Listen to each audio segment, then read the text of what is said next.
Welcome back everyone to our Hebrew course. Today we are going to have lesson 21 and we are going to go over one Yod and one Vav. So essentially your one Yods and one Vavs are words that have Yod at the beginning, right?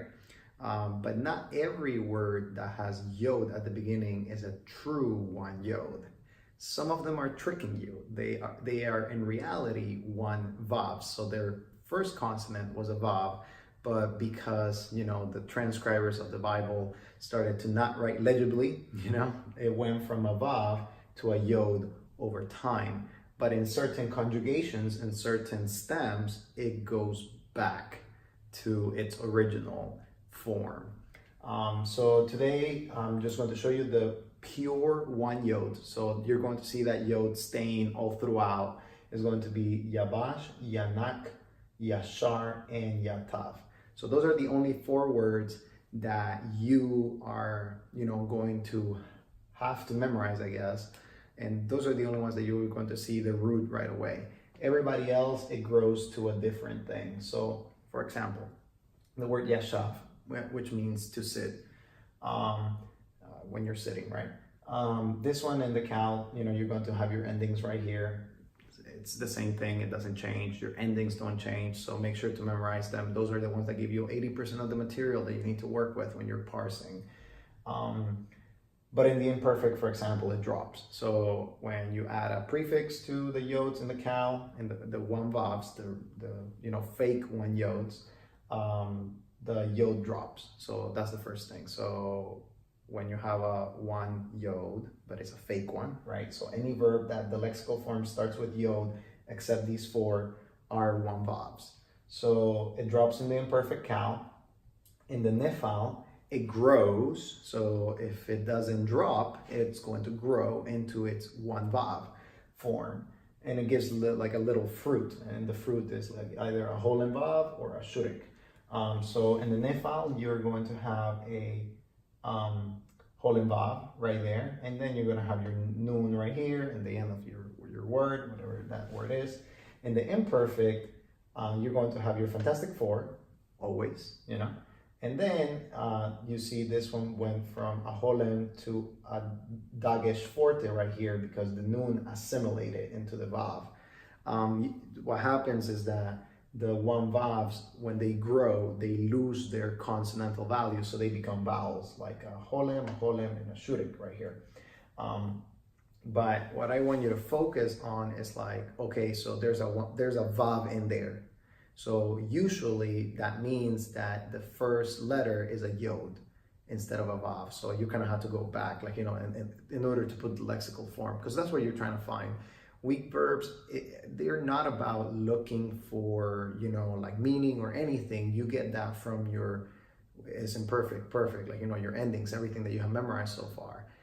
This is for the lexical form to identify which is the word. So if you see a Vav in between, like, your prefix and then the end of the word, that's probably an indicator that you have a Yod in the lexical form.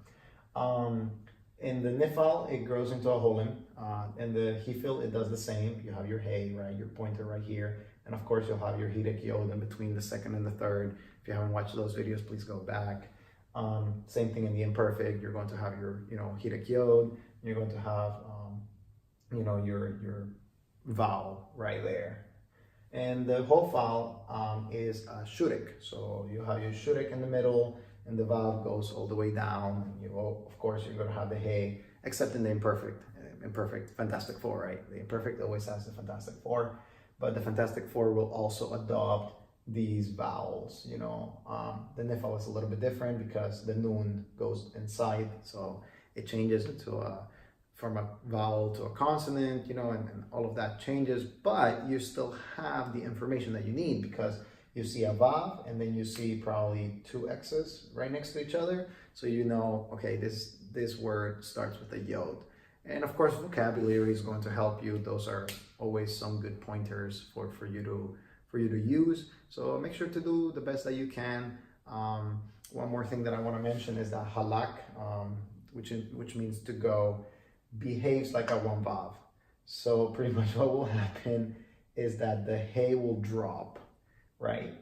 So for example, in the cal, the hay will drop, of course not in the cal perfect, but in the other ones, the hay will drop and you'll be ending up with a lamed and a kaf.